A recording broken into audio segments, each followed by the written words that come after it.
that hurt my feelings. It's got to be of a heightened degree. So like an economic harm, again, a harm to personal liberty.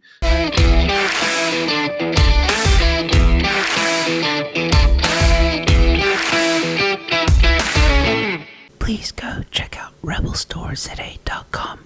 Their winter range is now available. Hello, ladies and gentlemen, and welcome to Real Moments. Real Moments are clips from videos or interviews that I think you might find interesting. I know some of you may not have the time to watch the full hour-long video or interview, so I thought these Real Moments can also double up as a bit of a teaser, if you will. And who knows, maybe if you enjoy this clip, you might want to watch the full video.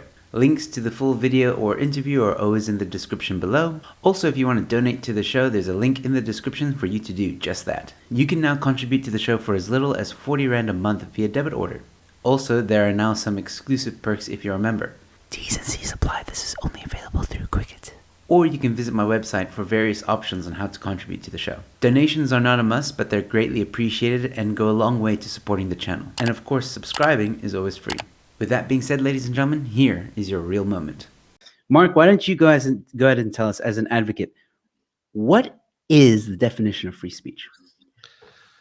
Okay, so let's start off with the South African Constitution. So that's our foundational document. And it grants very generous rights to free speech. So it talks about artistic creativity. So not just like paintings and works of art and dancing. It would be the creative process itself that's protected. It specifically talks about media freedom. We come from a past where you had strong state censorship and interference with the free press. So that's guaranteed in our constitution. Academic freedom as well. One of those things that I think is quite consistently under threat at the moment. I think academics don't feel like they're free to do the kinds of research that they would like to do, or that there are very severe consequences for writing about certain topics, but that's guaranteed in our constitution. We do have limitations in our constitution about free speech. So there are a few that are explicitly mentioned. So propaganda for war, the incitement of imminent violence, and then our hate speech clause. And the hate speech clause says it's advocacy of hatred on one of 4 grounds: race, gender, ethnicity, and religion, and that constitutes an incitement to cause harm. So let me just unpack some of that stuff. So you'll notice that for these caveats of things that do not count as free speech. So the idea is, in other words, literally if the free speech is an apple, there's a bite taken out of it, okay? And so it's not part of the right itself. All of those things point at harm. So war being the most extreme form of harm. Then you've got violence, and that it must happen immediately, that sort of imminent violence. And also you'll note the word incitement. So it's not this sort of woke line of, silence is violence and your mere presence is a violence and words are a violence. It's not that. There must be a call to action to go and perform a genuine act of violence, which must be like destruction of property, interference with someone's personal liberty. So imagine you're standing in front of a baying mob of people and you say, this guy's a thief, we need to kill him. Okay. That is a call to action that in all likelihood will result in that person being beaten up or killed. That kind of violence. So we need to burn this building down.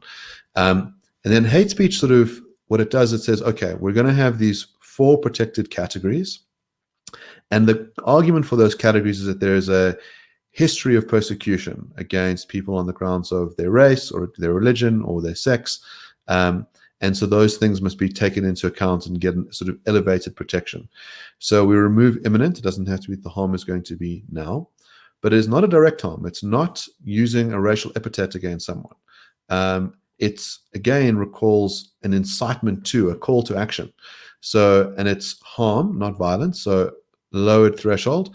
But again, it's not mere offense. It's not that, that hurt my feelings. It's got to be of a heightened degree. So like an economic harm, again, a harm to personal liberty.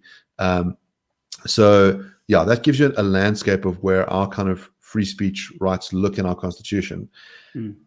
And that, ladies and gentlemen, was your real moment. This is your second reminder to please subscribe to my channel.